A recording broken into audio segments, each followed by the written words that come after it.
Now let us start a commutator subgroup. तो commutator subgroups are very very important. Commutator का मतलब होता है कि कोई भी अगर ग्रुप G है तो उसका जो commutator होगा वो G डैश होगा और उसमें जो एलिमेंट है वो ऐसे होंगे A inverse B inverse into AB और where AB belongs to G.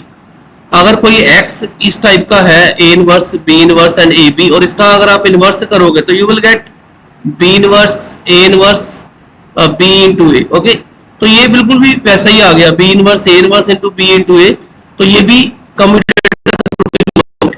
तो अगर कोई भी X G डैश का एलिमेंट है, G dash stand for derived सब ग्रुप, तो X G डैश को बिलोंग करने का मतलब X is the product of these commutator. तो इनका कम्यूटेटर का प्रोडक्ट होगा x1 x2 x1. x1 हो जाएगा B inverse A inverse B A. ऐसे ही x2 हो जाएगा कोई C inverse D inverse C D, है ना, ऐसे लिखा जा सकेगा. तो ये रिजल्ट बड़ा इंपॉर्टेंट है कि अगर G कोई ग्रुप है, G डैश उसका कम्यूटेटर सब ग्रुप यानी कि it is a derived group, है ना, then show that G dash is normal subgroup of G. जो G डैश है G का नॉर्मल सब ग्रुप है. G के एलिमेंट G ले लिया, X कोई G डैश का एलिमेंट है, तो हमें पता है कि G डैश का मतलब डिराइव्ड सब ग्रुप. तो it will be product of some commutator C1 C2 Cn. तो यहाँ पे जो C1 C2 है दोनों S के एलिमेंट है. S is a set of commutator. S जो है वो कैसे एलिमेंट का सेट है, A inverse B inverse into AB type और AB जो है G के एलिमेंट है. तो इसका मतलब अगर CI S को बिलोंग कर रहा है तो उसका इनवर्स भी जैसे मैंने अभी दिखाया था, तो A inverse B inverse AB का इनवर्स क्या आएगा, reversal property B inverse A inverse. जैसे आप रिवर्सल प्रॉपर्टी पता होगा, AB का इनवर्स होता है B inverse into A inverse. Okay, तो देन अगर CI S को बिलोंग कर रहा है तो CI इनवर्स भी S को बिलोंग करेगा. CI अगर S का एलिमेंट है तो CI भी कम्यूटेटर बन जाएगा. ओके, तो कम्यूटेटर को कैसे लिख सकते हो, AI inverse BI inverse into AI into BI. तो उसका इनवर्स भी उसको बिलोंग करेगा, यानी कि इसको थोड़ा जनरलाइज कर दिया. तो यहाँ पे एक और एलिमेंट ले लिया, CI inverse is commutator of this sort. अगर ये कम्यूटेटर है तो ये इसी टाइप का होगा, पहले का इनवर्स दूसरे का इनवर्स भी पहला दूसरा. तो CI इनवर्स भी उसको बिलोंग कर रहा है. ये सेम चीज उसने रिपीट की है दोबारा. नॉर्मल सब ग्रुप का प्रॉपर्टी हमें पता है कि अगर HG का नॉर्मल सब ग्रुप है तो then we prove G inverse HG, है ना, G इनवर्स HG.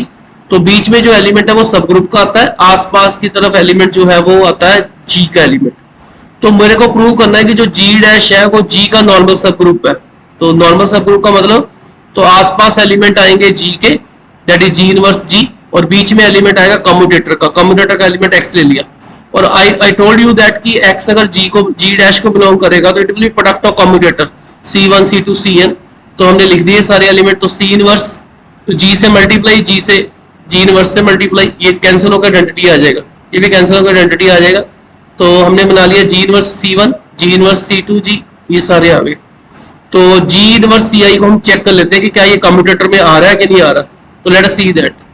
तो G इनवर्स CI का मतलब product of it is belongs to the commutator. तो कम्यूटेटर का मतलब AI inverse BI inverse AB होगा, AI BI होगा. तो इसको ऐसे लिख लिया. अब इसको इसके साथ कनेक्ट कर देते हैं, G इनवर्स AI, तो G से मल्टीप्लाई कर दिया. तो G इसके साथ जब ये कैंसिल हो जाएगा तो B, ये G सभी के साथ जोड़ दिया हमने, तो ये G कैंसिल हो जाएगा, ये वाला G और G इनवर्स कैंसिल हो जाएगा, ये G इनवर्स और G, यानी कैंसिल मतलब कि G को जब G से मल्टीप्लाई करेंगे, जब G को G इनवर्स से करेंगे तो वो आइडेंटिटी आएगा, दैट इज आइडेंटिटी. तो दैट इज द मीनिंग. तो G inverse AIG and this is also G inverse AI. इसको रिवर्स में लिख दिया इसने, reversal GI inverse BI into GI inverse, ये रिवर्सल प्रॉपर्टी लगा दी. This is reversal property, then G inverse AIG. This is, अब ये सारे के सारे एलिमेंट ये आ गया. अगर इसको हम U माने, सॉरी अगर इसको हम U माने, ये V माने, तो इसका इनवर्स यहाँ पे आ गया, इसका इनवर्स यहाँ पे आ गया. ठीक है, UI inverse VI inverse equal to UI into VI. तो अपने पास ये प्रॉपर्टी बन गई पूरी कि दिस इज ऑल्सो कम्यूटेटर. तो कम्यूटेटर का मतलब होगा कि जो G इनवर्स XG है that belongs to G dash. तो इसका मतलब होगा कि G को अगर बिलोंग कर गया तो इसका मतलब हो गया कि जो G डैश है that is the normal subgroup of G. तो नॉर्मल सब ग्रुप में जाने का मतलब होगा कि हम इसको नॉर्मल सब ग्रुप का मतलब क्वोशंट ग्रुप डिफाइंड हो जाएगा. जैसे आपको याद होगा कि G बाई एन तभी डिफाइंड होता है अगर N G का नॉर्मल सब ग्रुप है. तो क्योंकि G डैश जो है वो G का नॉर्मल सब ग्रुप बन गया, इसका मतलब G by G dash defined हो गया. तो इसका मतलब हो गया कि दूसरा रिजल्ट बड़ा इंपॉर्टेंट है, ये भी काफी बार पेपर में पूछा है कि G by G dash is abelian, इसको बिलियन प्रूव करो। सबसे पहले हमने नॉर्मल सब ग्रुप प्रूव किया, फिर इसको बिलियन प्रूव करेंगे। बिलियन का मतलब ऑर्डर का कोई फर्क नहीं पड़ता, लेकिन एक चीज याद रखो कि जी बाई एन के जो एलिमेंट है वो कैसे होते हैं, that is N, N is a coset, right coset, that is N G. Okay, क्योंकि ये नॉर्मल सब ग्रुप है, राइट कोसेट और लेफ्ट कोसेट जो है आपस में इक्वल होंगे, राइट कोसेट और left coset will be equal. Then G dash X G dash Y belongs to G by G dash, तो इसका मतलब मेरे को प्रूव करना ये बिलियन है। बिलियन का मतलब है कि लेफ्ट को सेट और राइट को सेट, क्योंकि जी बाई जी डैश के एलिमेंट आएंगे, कैसे आएंगे, G dash X and X G dash ना, तो ये इसलिए लिखे हैं, इसके दो एलिमेंट पिक किए। जस्ट मिनट, जो जी बाई जी डैश के दो एलिमेंट हमने पिक कर दिए, क्योंकि बिलियन प्रूव करना है। बिलियन का मतलब ए को बी से मल्टीप्लाई करो, बी को ए से ऑपरेट करो, तो दोनों सेम आने चाहिए फॉर ऑल ए बी। तो जी बाई जी डैश का एलिमेंट कैसा आ जाएगा, G dash X G dash Y. I told you G dash X G dash Y, तो जी डैश एक्स को मल्टीप्लाई करो जी डैश एक्स, और G dash Y इसको उल्टा मल्टीप्लाई करो। आई विल प्रूव दिए, ठीक है, ये दोनों इक्वल कर दिए। तो यहाँ पे राइट को सेट का प्रॉपर्टी लग गया कि एच एक्स को अगर एच वाई से अगर आप मल्टीप्लाई करो तो एच सेम रहेगा, एक्स वाई आ जाएगा। Similarly G dash will remain same, X Y, G dash remain Y X. और दूसरा प्रॉपर्टी होता है कि अगर एच एक्स एच वाई के इक्वल है तो राइट को set X Y inverse belongs to H, तो X Y will belongs to X, this is, ये वाई एक्स का इनवर्स इस तरफ आ जाएगा। तो इसका इनवर्स खोल लो, X inverse Y inverse belongs to G. तो ये जो एलिमेंट है this is a commutator. Okay, यहाँ पे x की जगह पे x इनवर्स हो गया ना, x को आप ऐसे भी लिख सकते हो, x inverse of inverse, y inverse of inverse, and यहाँ पे आ जाएगा x inverse into y inverse. तो ये अपना अगर a है, ये b है, तो ये a इनवर्स b इनवर्स आ गया, ये दूसरी टाइप का बन गया एलिमेंट। तो इसका मतलब ये कम्यूटेटर को बिलोंग कर गया, तो इसका मतलब ये ट्रू है। अगर ये ट्रू है तो ये ट्रू है, ये ट्रू है, and then we can go back and we can say that कि these two elements are equal, यानी कि इनको ऑर्डर का कोई फर्क नहीं पड़ता। अगर दो एलिमेंट का order G dash X G dash Y, G dash Y G dash x same है, तो इसका मतलब है ये नॉर्मल सब ग्रुप है, तो सॉरी अबिलियन ग्रुप है, ये अबिलियन ग्रुप प्रूव हो गया। Now last result is also important, third result, G dash is smallest subgroup of G such that G by G dash is abelian. ये smallest subgroup है, G dash is smallest subgroup such that G by G dash is abelian. तो now let us prove this thing, this is also very important. मान लो कि G by H be abelian है, तो हम show करेंगे कि जो देखो जी डैश नॉर्मल सब ग्रुप है जी का, एंड एच बी यहाँ पे नॉर्मल सब ग्रुप है जी का। इसका मतलब जो जी डैश है वो जी डैश में अगर कंटेन्ड हो गया, अगर जी डैश जी में कंटेन्ड हो गया तो इसका मतलब हो गया, सॉरी जी डैश अगर एच में कंटेन हो गया तो जी डैश छोटा है, अगर एच जी डैश में कंटेन हो गया तो एच छोटा है, ठीक है, जो झुक गया वही छोटा। तो G by H is billion, तो एच एक्स एच वाई वही राइट को सेट, इनकी बिलियन का मतलब होता है कि इसके दो एलिमेंट ले लो, पहला एलिमेंट आएगा एच एक्स, दूसरा आएगा एच वाई, उनका ऑर्डर सेम है, H X into H Y is equal to H Y into H X. जैसा हम करते हैं ना ग्रुप में, अगर बिलियन है तो A into B is equal to B into A, तो H X Y is equal to H Y X, and then वही राइट को सेट की प्रॉपर्टी लगा दी, एक्स वाई इनवर्स ये उस तरफ आ गया, तो ये एच को बिलोंग कर रहा है, एच को बिलोंग कर रहा है, लेकिन ये कम्यूटेटर है, तो ये कम्यूटेटर का एलिमेंट है, ये एस एस को बिलोंग कर रहा है, इसका मतलब कम्यूटेटर के सारे एलिमेंट ही एच में चले गए, तो इसका मतलब हो गया जो जी डैश है वो स्मॉलेस्ट है। This is very very important.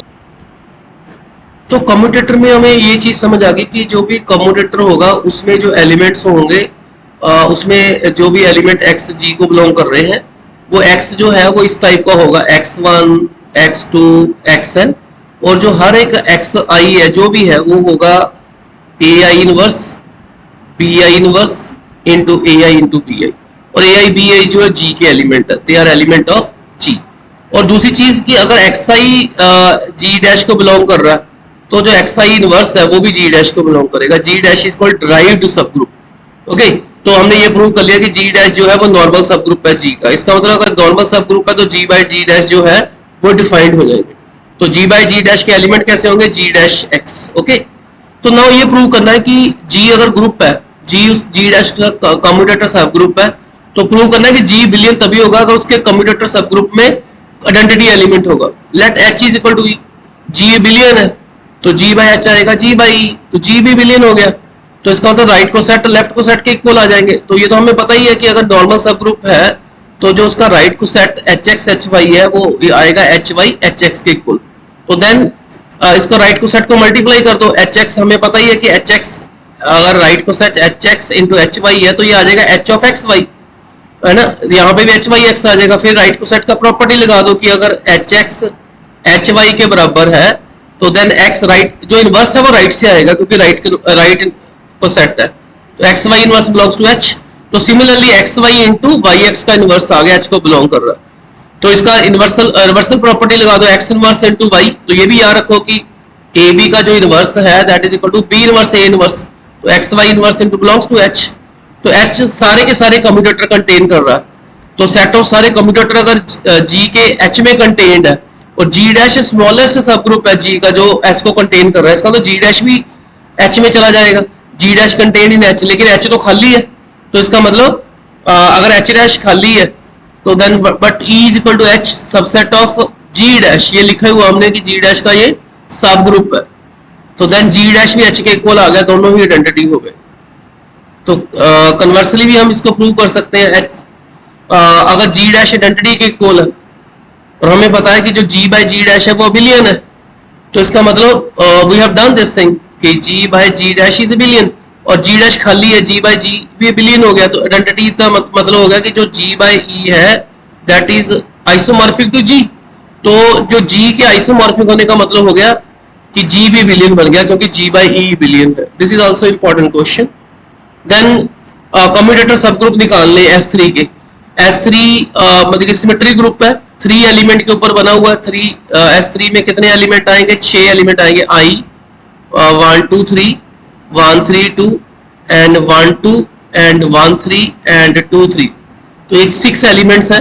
तो क्योंकि कम्यूटेटर सब ग्रुप जी का सब ग्रुप है तो by Lagrange's theorem order of a subgroup divide order of a group, तो ऑर्डर जी डैश का 1 2 3 और 6 आ सकता है। अगर जी डैश का ऑर्डर 1 है तो जी डैश आइडेंटिटी आ गया, जी बिलियन आ गया। तो कंट्राडिक्शन क्योंकि S3 is not abelian, it is non abelian group. If G dash is 6 तो दोनों का ऑर्डर सेम हो गया, तो दोनों बराबर ही हो जाएंगे। और A3 नॉर्मल सब ग्रुप होता है S3 का, ये हमें पता है।